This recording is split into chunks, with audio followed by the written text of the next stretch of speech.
पुंडलिकवरधारी विठ्ठल श्री ज्ञानदेव तुकाराम आदि शक्ती मुक्ताबाई की जय। श्री संत गजानन महाराज की जय। एक छोटासा मनुस्मृतीमधला श्लोक आहे।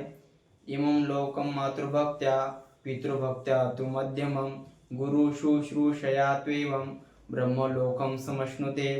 या श्लोकाचा अर्थ असा होतो की ज्याला इह लोकातले सर्व सुख पाहिजे त्याने आईची सेवा करावी, ज्याला स्वर्ग पाहिजे असेल त्याने वडिलांची भक्ती करावी, आणि ज्याला ब्रह्मलोकाचा मालक व्हायचा असेल त्याने गुरुची सेवा करावी। म्हणजे आईच्या सेवेने इह लोकातले सर्व सुख मिळतात, आणि वडिलांची भक्ती बापाची भक्ती जर केली तर पितृभक्त्या तु मध्यमम या शब्दाचा अर्थ होतो स्वर्ग। वडिलांची भक्ती केली तर आपल्याला स्वर्ग मिळतो, आणि गुरुची सेवा गुरुची भक्ती जर आपण केली तर ब्रह्मलोकाचा मालक होतो। याच्यावर सुंदरशी एक कथा आहे। शिव शर्मा हे एका वडिलाचं नाव होतं, आणि त्या बापाला 5 मुलं होते। शिव शर्मा असं त्यांचं नाव होतं, आणि त्यांना 5 मुले।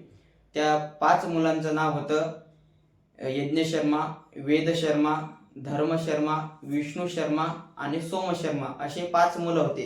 आणि हे जे सोम शर्मा होते हे आणि यांची पत्नी हे एवढे मायावी होते की हे कोणची सुद्धा माया तयार करतात, म्हणजे एवढे तपस्वी होते, एवढे मायावी होते। आणि मग एक दिवस शिव शर्माने त्यांचीच बायको माया करून मारली, आणि यज्ञ शर्माला सांगितलं की तू तुझ्या आईचे तुकडे कर, आणि तलवार घे आणि तुकडे कर आणि फेकून दे। त्यानं क्षणाचा सुद्धा विचार न करता पितृवचनाचं पालन करण्यासाठी लगेच तलवार घेतली, आईचे तुकडे केले आणि फेकून दिले। आणि वेद शर्माला सांगितलं की एक गावातली बाई आहे अवकड नावाची, तिच्याकडे जा आणि तिला लग्नाची मागणी टाक, माझ्यासाठी तिला लग्नाची मागणी टाक। आणि हा गेला। आता याचा बाप खूप म्हातारा होता, हातात काठी घेऊन चालत आहे, मागून कुबडं निघलेलं होतं, खाखू करत आहे, म्हणजे म्हातारा झाला होता।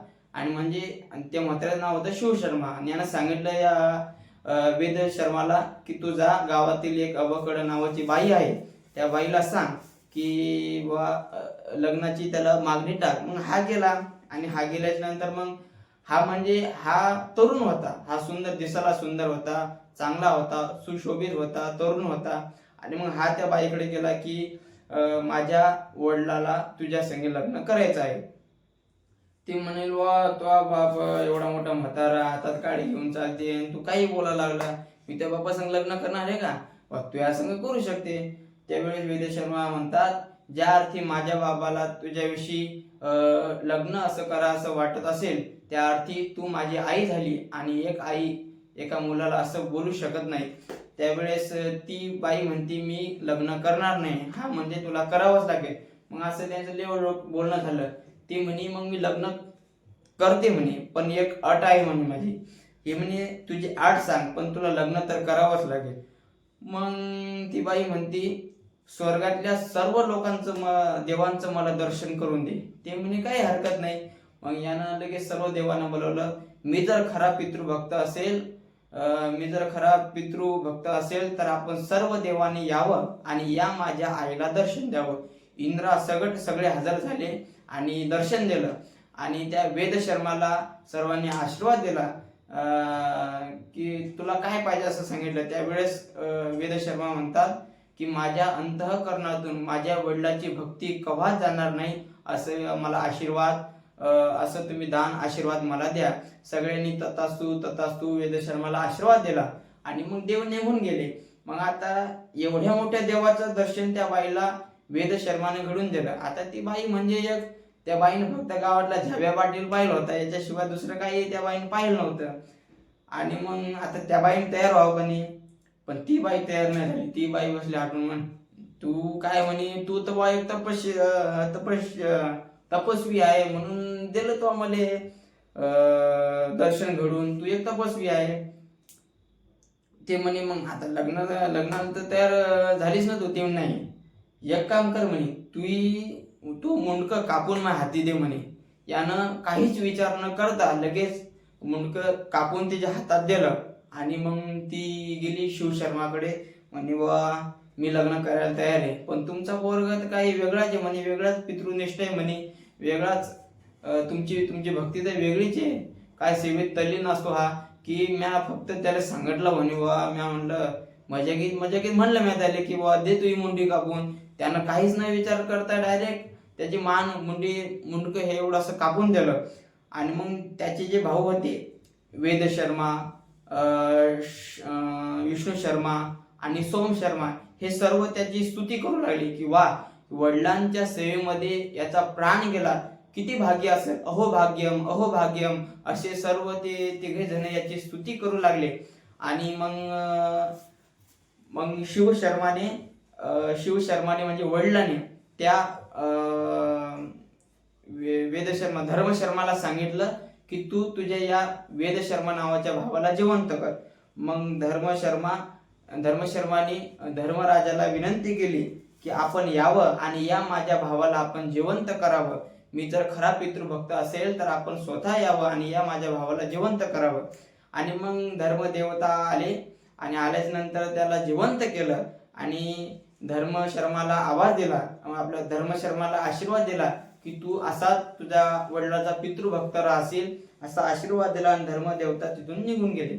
आणि निघून गेल्याच्या नंतर मग काही दिवसांनी शिवशर्माने अशी माया रचली की शिवशर्माने अशी माया रचली की ती बिमार पडले. आणि विष्णू शर्माला सांगितलं की तू स्वर्गामध्ये जा आणि स्वर्गामधून अमृताचा कलश आण, मग ते पिऊन माझी तब्येत बरोबर होईल. विष्णू शर्माला असा आदेश दिला शिवशर्माने की स्वर्गात जा आणि अमृत आण. मग हा विष्णू शर्मा निघाला स्वर्गामध्ये अमृत आणायला. मग जाता जाता इंद्राने याची मजा टिंगल टवळ्या घ्यायचं ठरवलं. मग एक अप्सरा, तिचं नाव होतं, ती अप्सरा, त्या अप्सरेला बोलवलं. आणि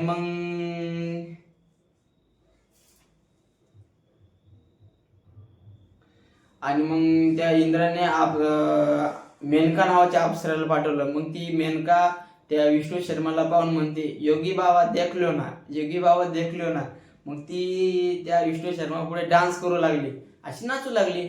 मग त्यानं ओळखून घेतलं, अरे म्हणे मी फक्त माझ्या वडिलांसाठी अमृत नेण्याकरता स्वर्गामध्ये आलो आणि तू माझ्या संग एवढा म्हणजे मला त्रास द्यायला लागला आणि मी काहीच केलं नाही, मी फक्त अमृत नेण्यासाठी आलो.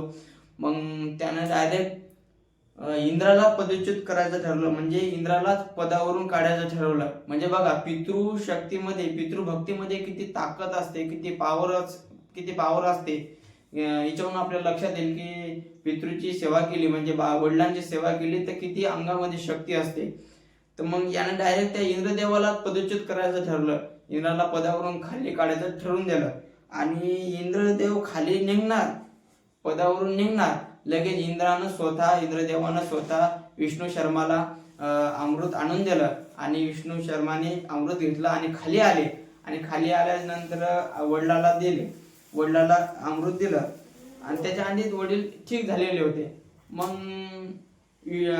या चौघा भावांची भक्ती पाहून यज्ञशर्मा, वेदशर्मा, धर्मशर्मा आणि विष्णू शर्मा यांची भक्ती पाहून भगवान विष्णू प्रगट झाले. आणि प्रगट झाल्याच्या नंतर ते म्हणाले मी तुम्हाला वैकुंठात घेण्यासाठी आलो. त्यावेळेस ते म्हणाले आधी माझ्या आईला तुम्ही जिवंत करा. जी शिवशर्मानी सांगितलं होतं ती मायेने मारून टाकली होती, त्यावेळेस ते म्हणले माझ्या आईला जिवंत करा. त्यांच्या आई जिवंत झाल्या. आणि मग यज्ञशर्मा, वेदशर्मा, धर्मशर्मा आणि शिवशर्मा हे वैकुंठात गेले. आणि शिवशर्मा त्यांची पत्नी आणि सोमशर्मा हे त्या दोघांची सेवा करण्यासाठी खालीच थांबले. आणि मग काही दिवस निघून गेले. आणि मग निघून गेल्याच्या नंतर हे तीर्थयात्राला गेले. आणि तीर्थयात्रेला जाताना सांगितलं सोमशर्माला की हा जो विष्णू शर्माने अमृताचा कलश आणला होता ते तू चांगला ठेव, कोणाला देऊ नको, याचं पूर्णतः रक्षण तू करायचं. मग त्यांनी चांगलं ठेवलं. आणि मग हे तीर्थयात्राला निघून गेले. मग काही दिवसांनी याला महारोग म्हणजे महारोग यांना बिमारी फुटली, बिमारी निघली आणि मग फक्त मांसाचा गोळा शिल्लक राहिला, एवढी भयानक बिमारी त्यांना निघली. आणि मग बिमारी, मग हा त्यांच्या सेवेतच होता, कोण, सोम शर्मा. मग त्यावेळेस त्याचे वडील म्हणतात, अरे विष्णू शर्माने स्वर्गातून जे कलश अमृत आणलं होतं ते मला दे, मी ते पितो आणि लगेच मी बरा होऊन जाईल, ठीक होऊन जाईल. त्यावेळेस मग ते म्हणत, तू घरून अमृत आण. म्हणजे बिमार म्हणजे यानं माया रचली होती ती, या दोघा सुद्धा पती पत्नीने, कारण हे माया होते, तपस्वी होते, मायापती होते, कोणते सुद्धा माया रचतात. म्हणे बिमार पडले आणि एवढी बिमारी झाली, फक्त मांसाचा गोळा शिल्लक राहिला. मग हे म्हणले घरी जा, अमृत आण. मग हा सोम शर्मा घरी गेला आणि बघतो तर अमृत, त्या कलशामध्ये अमृत काहीच नाही, गायब झालं. आणि ते अमृत सुद्धा शिवशर्माने माया रचून ते गायब केलं होतं. मग गायब केल्यानंतर यानं देवाला विनंती केली की जर खरा पितृभक्त असेल तर या कलशामध्ये अमृत यावं. आणि ते अमृत, अशी त्यांनी प्रार्थना देवाला केली. लगेच त्या कलशामध्ये अमृत आलं आणि हा वडिलांना नेऊ लागला बाबा प्यायला. तर तिथं गेल्याच्या नंतर ते आपोआपच ठीक झाले, कारण ती एक माया होती, मायेने बिमार पडले होते. मग ते ठीक झाले. ते म्हणजे अरे हे लगा जर काही झालं, आपण अमृत आणलं, वडील तर आपले लवकर, आई वडील तर ठीक सुद्धा झाले. आणि मग या सोम शर्माची भक्ती पाहून स्वतः भगवान विष्णू खाली आले आणि भगवान विष्णूने आणि शिव शर्मानी या दोघांनी मिळून सोम शर्माला आशीर्वाद दिला आणि ते सोम शर्मा म्हणजे पुढच्या जन्मात भक्त प्रल्हाद म्हणून जन्माला आले.